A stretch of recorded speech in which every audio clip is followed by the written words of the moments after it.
afternoon. I'm Matthew, we're the Scoops, and I've got a few things I need to get taken care of today. From potatoes, to peppers, to cucumbers.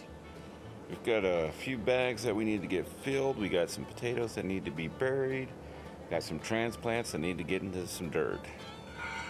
So let's get after it. As in previous videos, our soil mixture is still the same. The ingredients are still the same. The ratios that we use are still the same. Nothing has changed. Now, if you've not seen any of those previous videos, I'd invite you to go ahead, check out our channel, look up some of those previous videos where we talk more in depth about the soil mixture that we use. And while you're there, go ahead and hit that subscribe button for us. We'd appreciate that.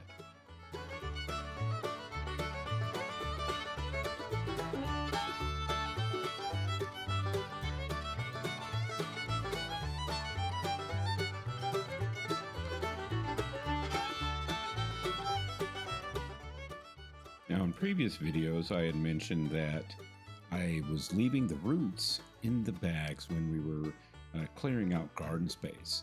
So all I'm doing here is I'm going through in any of the plant that was still sticking up. I'm going to go ahead, I'm cutting that off at or below the ground, but I'm still leaving those root systems in place. So now that we've got soil mixed up, we've got plants trimmed down except for the roots. Now I'm going to go ahead, take that soil mixture, and I'm going to start by burying the potatoes.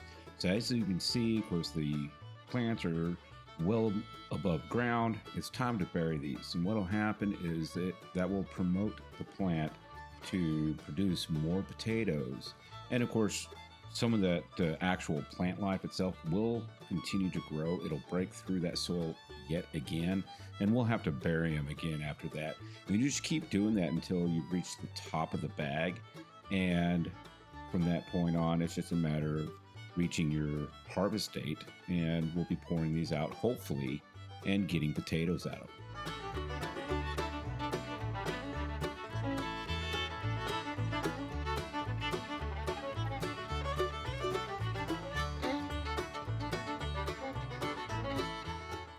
Now that we've got the potato plants buried, I'm just going to place them right back where I had them before.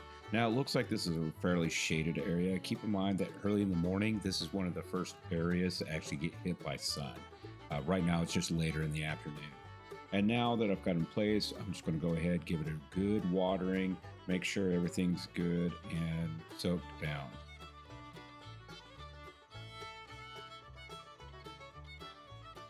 All right, so now I'm just going to amend the bags that I was clearing the plant life out of, that I was, pruning it down to the ground. And of course, I just use this tote to help me with that. I figure it's easier to just haul one thing of soil around instead of trying to move 4 large bags. And I'm just going to top these all off. I'll go one by one. And if I need a little extra soil, which it turns out I did actually need a little bit more, I just put a little bit more in that bucket, I carry it over, and I finish topping them all off.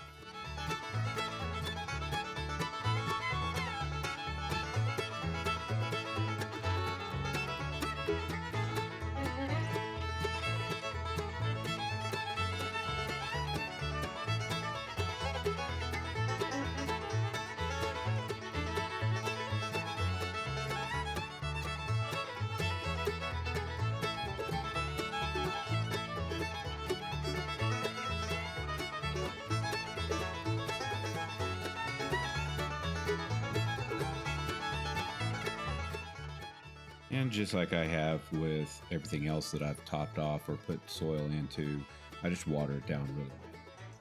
So now I'm going to start working with the 5-gallon bags. Now the thing with this is I have 11 pepper transplants that I need to do. And that's what these are for, is the pepper transplants. And as it turns out, I have 11 bags. So it kind of worked out pretty well here.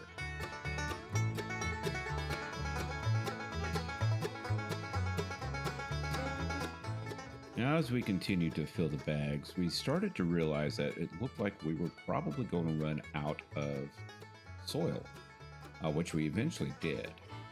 So instead of mixing up a whole nother batch, which potentially could have wasted some additional soil. We actually had some potting mix that we weren't using. So I ended up just going ahead, using that, and that topped off the bags and finished off what we needed for that. Now, the thing with that is we like being in control of what's in the soil, but sometimes it's best to just use what you have at hand.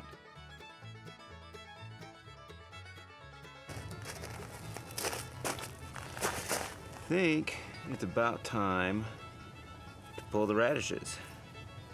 Just got to figure out what I'm going to do with them first. I'm thinking about just chopping it up and freezing them, but we'll see.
And once again, we've got brand new bags with brand new soil, so I'm going to water them down thoroughly before we get to transplanting.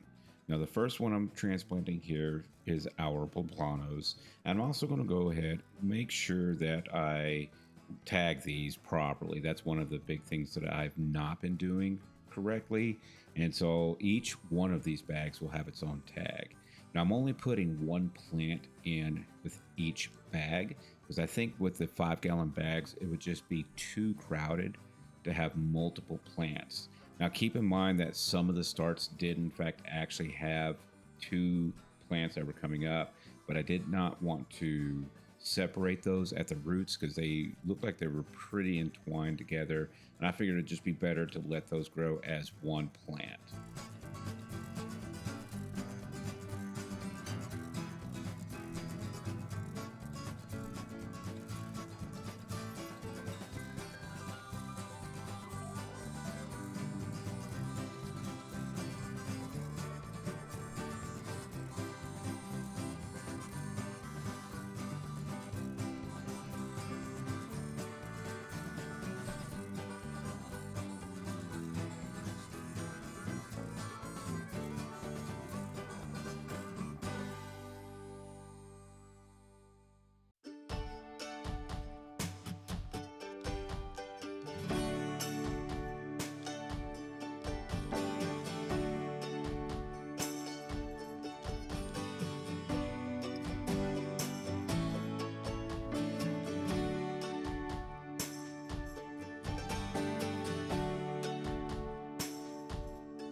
And again, with the watering, once everything has been transplanted, I just want to make sure that the plants are watered very well. This does help reduce the effects of shock on the plants, even though they have been hardened off. And now we move on to the cucumbers. Now, instead of 1 per bag, I'm actually doing 2 per bag, minus the last one here, which will have 3, just because I had an extra plant. And I'm putting these at about 4 inches apart in spacing, but I believe that these bags are just too big for just one. They can support multiple cucumber plants. This is also a combination of slicers as well as pickling cucumbers. I'm going to have these actually growing up a trellis later on, but for right now, they're fine like it is.